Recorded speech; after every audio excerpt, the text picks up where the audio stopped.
Now, illustration 7.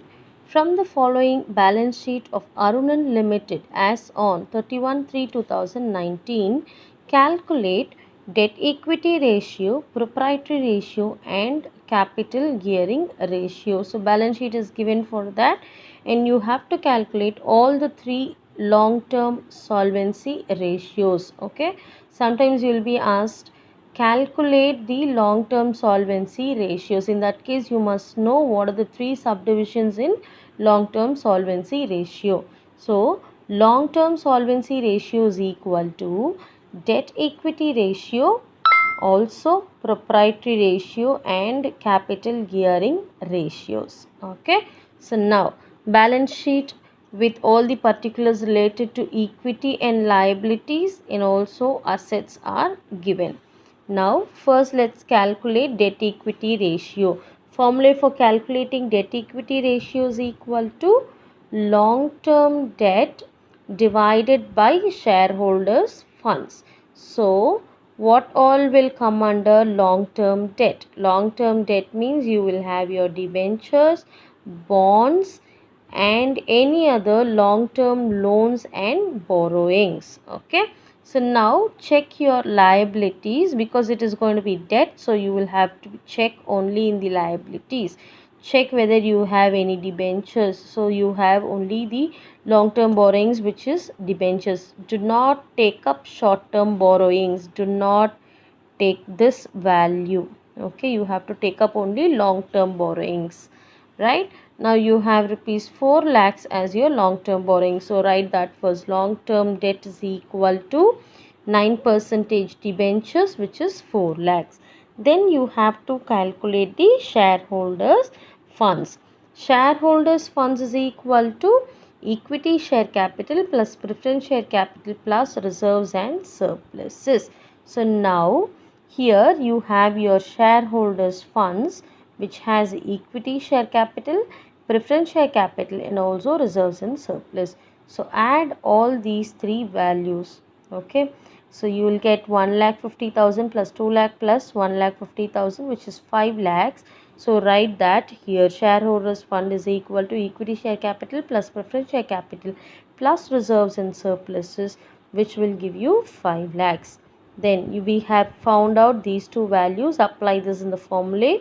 4 lakhs divided by 5 lakhs, which will give you 0.8 is to 1. Okay. Then the next one, we have to calculate the proprietary ratio. So what is the formula for calculating proprietary ratio? It is proprietary ratio is equal to shareholders funds divided by total assets. So what is your shareholders funds? You need not write this step again, because since you have already calculated debt equity ratio, there itself we found the value of shareholders funds. So you need not calculate it again. Just copy that amount here. You have 5 lakhs divided by, what is your total asset? Total asset is equal, this is your asset column, right? Number 2, assets, right? So here what is the total? You have rupees 10 lakhs. So 5 lakhs divided by 10 lakhs, you will get 0.5 is to 1. Okay.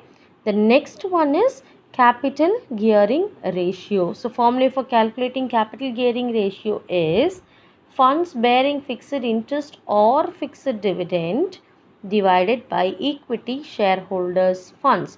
So now you have to calculate both the values because this is equity shareholders funds, right? So funds bearing fixed interest and dividend. So where all we see the percentage, the fixed percentage, then we take up only those values. So here you have 8% preference share capital and 9% debentures. So you will take up funds bearing fixed interest and rate interest and dividend is equal to 9% preference share capital plus 9% debentures, which is 2 lakhs plus 4 lakhs, okay, which is equal to 6 lakhs. So that is what is written here.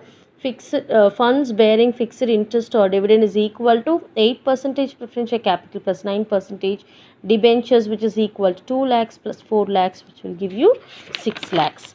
Then we need to calculate equity shareholders funds. So how do we calculate equity shareholder fund is your equity share capital plus reserves and surpluses. Okay, which means 1,50,000 plus 1,50,000. So this is how again it is being calculated.